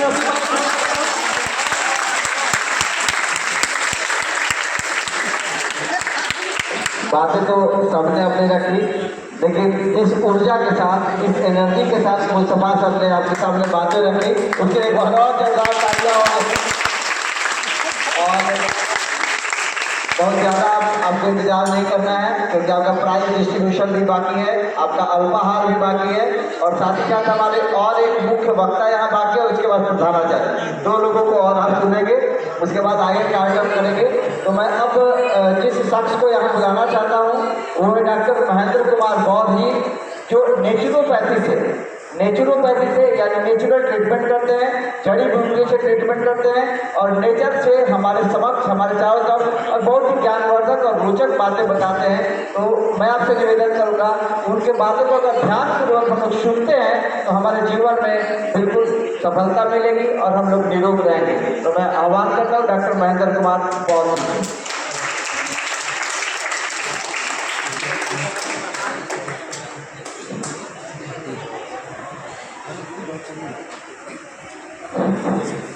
सबसे पहले मैं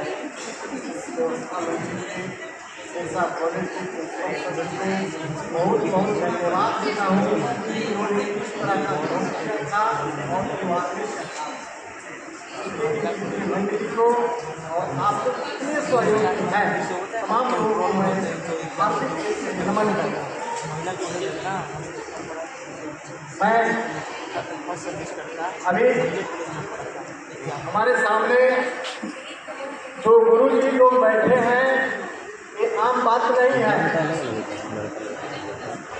हमारी संस्कृति कहती है गुरु ब्रह्मा गुरु विष्णु गुरु महेश्वर गुरु साक्षात ब्रह्मेश्वर गुरुवे नमः।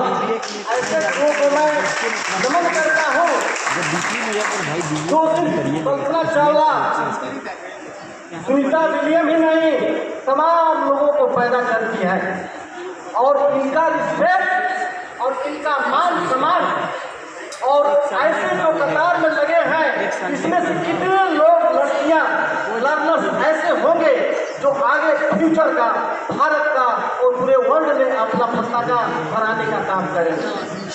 आज जो टॉपिक है इन्वायरमेंटल प्रोटेक्शन, दूसरे शब्दों में स्वच्छता ही सेवा है। Hygiene is service. हाइजीन स्वच्छता, किसकी स्वच्छता की बात हो रही है? आप सही दृष्टिकोण अगर अपनाते हैं, राइट व्यूअर, सही दृष्टिकोण अपनाते हैं तो इस चीज को समझेंगे कि सबसे पहले अपनी सेवा, खुद को स्वस्थ करना, यह हमारी नेचुरल साइंस प्रकृति विज्ञान कहती है, यह हमारा नेचर कहता है, हमारा इन्वायरमेंट कहता है। जिस हम नेचर में रहते हैं, जिस हम इन्वायरमेंट में रहते हैं, जिस हम पर्यावरण में रहते हैं, यह हमें इतनी सुखदायी चीज बनाई है इसमें सिर्फ और सिर्फ आनंद ही आनंद, कहीं कोई दुख नहीं है। जितनी दुख है उसमें नेचुरल कम, मानव निर्मित अधिक है। राइट व्यू, सही दृष्टिकोण अपनाकर इस अवेयरनेस को खुद आत्मसात करना, इसके रास्ते पर चलना और अन्य लोगों को, अपने जितने भी लोग हैं, कम संख्या मायने नहीं रखती है, अगर 10 लोगों को यहाँ से जाने के बाद इस अवेयरनेस के बारे में बताते हैं तो हमारा देश पुनः बहुत ऊंचाई को छुएगा और हम बिल्कुल स्वस्थ होंगे, मानसिक रूप से, शारीरिक रूप से और आर्थिक रूप से, सामाजिक रूप से, हर दृष्टिकोण से। ये जो इन्वायरमेंटल प्रोटेक्शन की बात है, ये कहाँ से आई, क्यों आई और यह है क्या? अभी हमारे विद्वान जन बहुत से बातें बता दिए हैं, आप लोग बहुत ही बारीकी से हम समझते हैं कि समझ चुके हैं, इसलिए मैं उन बातों को रिपीट करना नहीं चाहता हूँ। मैं थोड़ी से क्यूरेटिव प्रोटेक्टिव बातें बताना चाहता हूँ जो कि पर्यावरण को हम बचाने के लिए इतना अग्रसर क्यों हैं, पर्यावरण का हमारे शरीर पर क्या प्रभाव पड़ता है, वो हमारा क्या करता है। तो आप स्पष्ट शब्दों में समझ जाए कि पर्यावरण सुरक्षित है, आप और हम सुरक्षित है। अगर वह असुरक्षित है मतलब बीमार है, आप और हम बीमार हैं। और बीमार व्यक्ति कहीं कुछ नहीं कर सकता, वो हाँ और ना भी नहीं कर सकता। इसलिए यह हमारी फिटमेंट है। जीवन जो है, लाइफ जो है, वह नष्ट भी करती है और वह पैदा भी करती है। वह पैदा भी करती है, किसी का भी सृजन होता है। हमारा आपका किसी भी चीज़ का हम नेचर का एक पार्ट है, हम इन्वायरमेंट का एक पार्ट है, लेकिन सबसे अधिक क्षति यदि किसी ने पहुंचाई है तो हमने पहुंचाया है। और इसका मुख्य कारण जो है वह अज्ञानता है, राइट व्यू का होने का कमी है। तो हम लोग को सबसे पहले समझना होगा कि हम लोग राइट व्यूअर बने, जो हमारे बताया जा रहा है उसको सही दृष्टिकोण से समझे, कि उसको अच्छा लर्न करने, उसको अमल में लाए और लोगों को बताएं और खुद उस रास्ते पर चले। और इसका हमारा क्रिएटिव इलाज होगा, हम स्वस्थ रहेंगे, हमारा परिवार स्वस्थ रहेगा, हमारा स्वास्थ्य समाज स्वस्थ रहेगा और हमारा देश और पूरा हम विश्व गुरु, भारत विश्व गुरु कभी था। इन्हीं सब चीज़ों को अपनाकर बहुत पुरानी सभ्यता हमारी बताती है कि हम इन्वायरमेंटल प्रोटेक्शन के लिए क्या क्या किया है। और आज कहीं न कहीं वैचारिकी के अभाव के चलते तो हमको हाइकिंग में सबसे पहले आइडियल हाइकिंग की जरूरत है, मानसिक सफाई की जरूरी है। जो हमारी गलतफहमियाँ हैं, जो अज्ञानताएँ हैं, उसको कैसे हम दूर करेंगे, इसके लिए हमको सतत प्रयत्नशील होने की जरूरत है। इसके लिए राइट इंटेंशन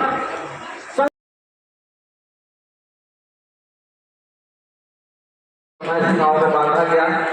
आपके पास प्रकृति से जुड़े और जीवन में उतारने लायक बहुत सारे ज्ञान का खजाना है, जिसका हम लोग आगे चल के फायदा उठाएंगे और सभी लोग सुनेंगे भी। फिलहाल मैं चाहूँगा कि हमारे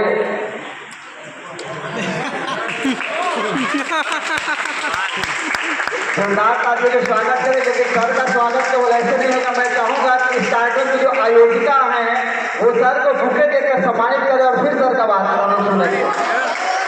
तो मैं शुक्रिया बुके आइए बुके लगे, तो बुके देकर आप हमारे प्रधानाचार्य महोदय को आइए, उसके बाद आप करेंगे सबका सम्मान। तो यहाँ आ जाइएगा, यहाँ आ जाइए बीच में।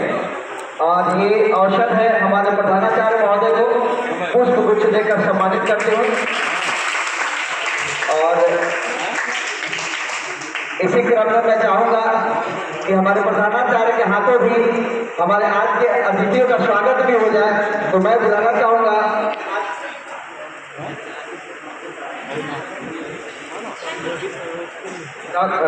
डॉक्टर अमरजीत कुमार को बुलाना चाहूँगा, जिन्हें सम्मानित करेंगे हमारे प्रधानाचार्य महोदय।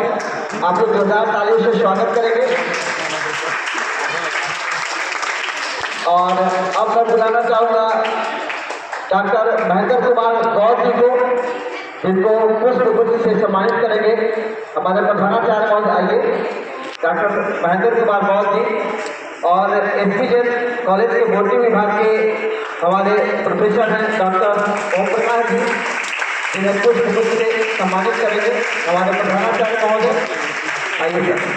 और उसके बाद सर का एक कॉम्पिटिशन राउंड और फिर आपका पुरस्कार वितरण, जिसका आपको बहुत देर से इंतजार है।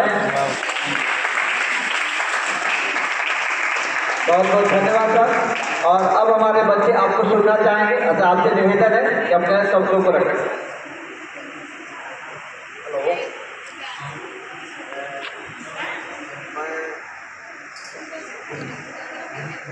सभागार में बैठे लोग भावना के जाने लगे। बहुत देर से हमारे बच्चे कार्यक्रम में भाग ले रहे हैं, जिसके अलावा भी अभी एक कार्यक्रम और 4 बजे के बाद ही कर आपको मैं जानता हूँ पहली बार। मैं इस सभागार में और आज के कार्यक्रम में बैठे अपने बाहर से आए अपने शिक्षकों, कर्मचारियों और छात्राओं का धन्यवाद देता हूँ कि उन्होंने सब्र के साथ 10 बजे से आकर इस कार्यक्रम में भाग लिया। इसके लिए मैं सबको बधाई देता हूँ। बहुत देर से हमारे बाहर से आए हुए अतिथि और हमारे महाविद्यालय के शिक्षक आप लोगों को जागरूक अपने शब्दों से जागरूक करने का स्वच्छता से संबंधित, एनवायरमेंटल से संबंधित कैसे उसमें हम लोग सुधार ला सकते हैं और स्वच्छता को कैसे अपनाकर अपने देश और का नाम रोशन कर सकते हैं, इसके बारे में आप लोगों को बताया। मैं बहुत देर यहाँ आप लोगों के बीच में दीवार नहीं बनना चाहता हूँ, इसलिए कि आप लोग को एक और कार्यक्रम, मुझे पता है कि एक और कार्यक्रम में जाना वो भी 4 बजे के बाद भी कितना भी देर हो जाए उसे करके ही जाए। तो मैं अभी सबका शुभकामना देता हूँ और स्वच्छता के और एनवायरमेंट के बारे में इतना ही कहूँगा। बहुत कुछ हो चुका है, बहुत हद हम लोग पार कर चुके हैं। अब सर्वत्र वर्ग से कहा जाता है, अब इससे आगे जाने की जरूरत नहीं है और अपने आप को सुधारने की जरूरत है। चाहे पेड़ लगाने से वातावरण सुधर जाए या सफाई करने से स्वच्छता आ जाए, इसके संबंध में आप लोगों को बड़ी बड़ी सरकार के कार्यपालिका न्यायपालिका सबसे आ रहा है कि इस पर ध्यान दिया जाए, तो आने वाला भविष्य खतरे में है। इसको ध्यान में रखकर आप लोग यहाँ से प्रेरणा लेकर जाएं कि अगर हम जाते हैं तो अपने घर में और चारों तरफ अपना हर चीज़ का ख्याल रखेंगे, सफाई रखेंगे।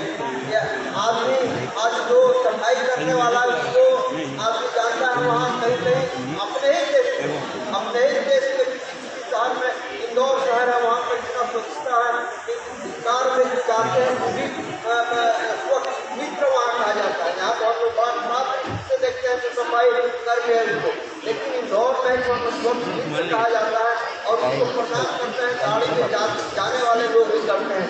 तो आप लोग यहाँ से एक संदेश लेकर जाइए और अपने घर परिवार समाज में इसको फैलाइए कि अगर इस तरह का हम लोग साफ सुथरा नहीं रखेंगे, वातावरण को सुरक्षित नहीं करेंगे तो देश खतरे में होगा और हम लोग का भविष्य खतरे में होगा। इसलिए इन्हीं शब्दों के साथ मैं अपनी बात समाप्त करता हूँ और आज का कार्यक्रम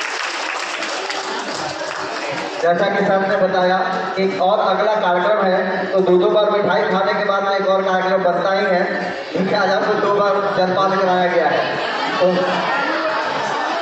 तो आप लोग पार्टिसिपेट नहीं किए होंगे, भाई आपकी गलती है। जिसने ड्राइंग कॉम्पिटिशन में पार्टिसिपेट किया उसको 50 मिठाई खिलाया गया था ना, यस। तो अगला कार्यक्रम है जो अभी हम लोग कर रहे हैं, सबका समझ का है प्लांट लगाना। तो अपने महाविद्यालय में अगर आपको अवसर मिल रहा है और आपका प्लांट यहाँ रहे हैं तो इससे बड़ी गर्मा की बात आपके लिए कुछ भी नहीं होगी। तो अब हम प्राइज डिस्ट्रीब्यूशन की तरफ बढ़ेंगे और मैं उन छात्र छात्राओं का पार्टिसिपेंट का नाम यहाँ बुलाना चाहूँगा। आप यहाँ आएंगे, इनको आज के कार्यक्रम में पार्टिसिपेशन के लिए पुरस्कृत किया जाएगा। तो सबसे पहले मैं बुलाना चाहूँगा मनीष कुमार, आदर्श कुमार और प्रीति कुमारी को। आप तीनों लोगों को मैं बुलाना चाहूँगा, मनीष, आदर्श और प्रीति। मनीष, आदर्श और प्रीति, शायद प्रीति अवेलेबल है। आज के पेंटिंग कंपटीशन में, ड्राइंग कंपटीशन में इन तीनों लोगों ने एकदम बराबर अंक प्राप्त करके एक ही स्थान पर आया है और वो स्थान है फर्स्ट, तृतीय स्थान। इन तीनों को तृतीय स्थान प्राप्त करने के लिए मैं बहुत बहुत धन्यवाद देता हूँ और आप मंच के सामने आ जाए, आप लोग इधर आ जाइए और आ जाकर हमारे जो प्रधानाचार्य महोदय थे अपना पुरस्कार ग्रहण करेंगे और इसमें सहयोग करेंगे आज की आयोजित का। और इस कार्यक्रम की कोऑर्डिनेटर और IQAC की कोऑर्डिनेटर जो हमारे प्रधानाचार्य को साथ ही साथ एक सर्टिफिकेट, पार्टिसिपेशन सर्टिफिकेट भी आपको दिया जाएगा। लेकिन मैं छोटी सी बात बता दूँ लाइन से हट के, ये पार्टिसिपेशन सर्टिफिकेट आप अभी जमा कर देंगे, क्योंकि वो आपके नाम से अभी नहीं बना है, वो आपको 2-3 दिनों के अंदर में वो मिल जाएगा। तो सबसे पहले मैं चाहूँगा कि तीनों लोगों को सर मनीष कुमार, ये तीनों लोग एक साथ तृतीय स्थान प्राप्त किए। महाविद्यालय की तरफ से जो फोटोग्राफी कर रहा हो तो वो भी कर लेंगे। और तृतीय स्थान पर ये आदर्श कुमार भी, और वो सर्टिफिकेट वापस कर दीजिएगा बाबू, वो आपके बाद में भेज मिलेगा। और तीसरी प्रीति कुमारी, आप तीनों लोगों को हमारी शुभकामनाएं हैं। आप जीवन के संघर्षशील है, आपको प्लेटफॉर्म ये महाविद्यालय दे रहा है। और अब मैं बुलाना चाहूंगा ऋषिका कुमारी, जिन्होंने द्वितीय स्थान प्राप्त किया है। इकलौता जिन्होंने द्वितीय स्थान प्राप्त किया है। इनके कंपटीशन में कोई नहीं है। और ये है ऋषिका कुमारी, किस क्लास में हो? बीएससी थर्ड सेमेस्टर की छात्रा है ऋषिका। इनको ढेर सारी बधाइयाँ, ढेर सारी शुभकामनाएं। अगर आपको जोरदार ताली से स्वागत करें। केमिस्ट्री डिपार्टमेंट, ये तो भूल ही गए थे भाई। आयोजक भी केमिस्ट्री डिपार्टमेंट और जीतने वाले भी केमिस्ट्री डिपार्टमेंट, तो बढ़ चढ़कर हिस्सा लिया है केमिस्ट्री डिपार्टमेंट। तो मैं इस अवसर पर आपको भी ढेर सारी बधाइयाँ देता हूँ। और अब मैं प्रथम स्थान प्राप्त करने वालों को बुलाना चाहूँगा सोनम कुमारी,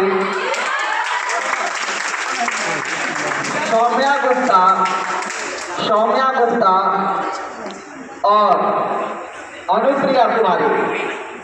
अनुप्रिया, सौम्या और सोनम तीनों लोगों ने बराबर अंक प्राप्त कर प्रथम स्थान प्राप्त किया। इनके लिए जोरदार तालियों से हम स्वागत करें।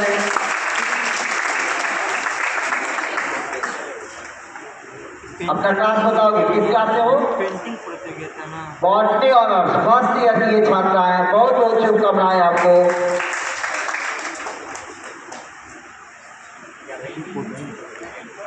और अब सोनम कुमारी,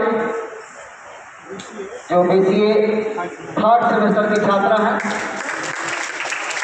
तालियों में कमी ना करें, आपके ही बीसीए स्टूडेंट हैं। और अब अनुप्रिया,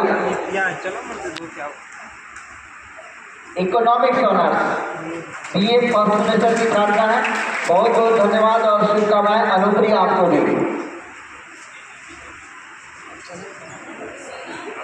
जनता की लंबा सा लाइन लगने वाला है, तो मैं सबसे पहले semester chemistry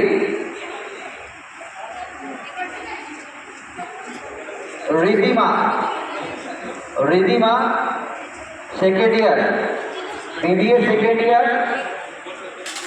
Ayush Kumar BBA, Srishti Tiwari BBA, Neha Kumari BBA, Aryan Yadav BBA, आदर्श,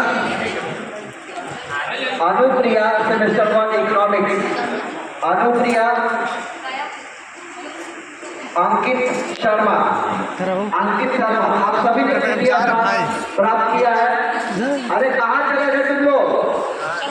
थोड़ा तालियां बजानी है अभी। इधर आकर बंद कर दीजिए गेट बाहर का। सबको इधर खींच बात के बाद जाना है। आइए आप लोग इधर। हमारी नजरें जाने वाले पर है, तो चले गए समझ के चले गए। तो क्या नाम है आपका? आयुष, बहुत बहुत आपको बधाई। और उम्मीद करते आगे भी आपको उसी तरह से पार्टिसिपेशन का मौका मिलते रहे। ऋषिका, ये ऋषिका है, ये क्या लिखा है? ऋषिका।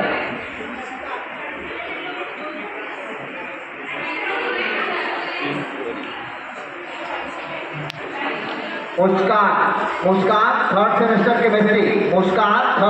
केमिस्ट्री। और संतोषी और के.एन. तिवारी। संतोषी कौन है भाई? संतोषी, चलिए आप भी आ जाओ। आप लोगों ने क्विज कंपटीशन में द्वितीय स्थान प्राप्त किया है। आप लोगों को ढेर सारी शुभकामनाएं। और इस तरह महाविद्यालय के कार्यक्रमों में आप लोग हमेशा अपनी सहभागिता सुनिश्चित करें, क्योंकि इससे आपको एक कॉन्फिडेंस मिलता है। ये है KN तिवारी खींच ले भाई फोटो इसका और वीडियो मुस्कान संतोषी चलो तुम्हारा भी नंबर है भाई, संतोषी। और अब प्रथम स्थान प्राप्त करने वाले हैं, कौन होगा? गेस करो, कोई गेस करेगा? क्विज कंपटीशन में प्रथम स्थान प्राप्त किया है BBA विभाग से एग्जैक्ट किशोरी प्राप्त किया है BBA विभाग से। क्विज कंपटीशन में आपको ढेर सारी शुभकामनाएं और हमेशा अपनी सहभागिता सुनिश्चित करती रहें। आपको बहुत बहुत धन्यवाद। BBA सेकेंड ईयर की ये छात्रा है और आपको ढेर सारे आभार। और कॉलेज का गेट बंद करवा देते हैं, कोई बाहर नहीं जाएगा बिना प्लांटेशन के। दो बार खिला है तो प्लांटेशन तो करवाएंगे, जो एक बार खाए वही प्लांटेशन करेंगे। तो आप लोगों ने जलपान कर दिया है, थोड़ा जलपान हमारे सर लोग भी कर लें। आप लोग अभी नीचे चलेंगे, ये करना है। जितने भी बच्चे पार्टिसिपेट किए थे पोस्टर प्रोग्राम में, सभी अपना अपना पोस्टर लेकर के नीचे में जब प्लांटेशन होगा तो सभी लोग अपने अपने पोस्टर को ला करके फोटो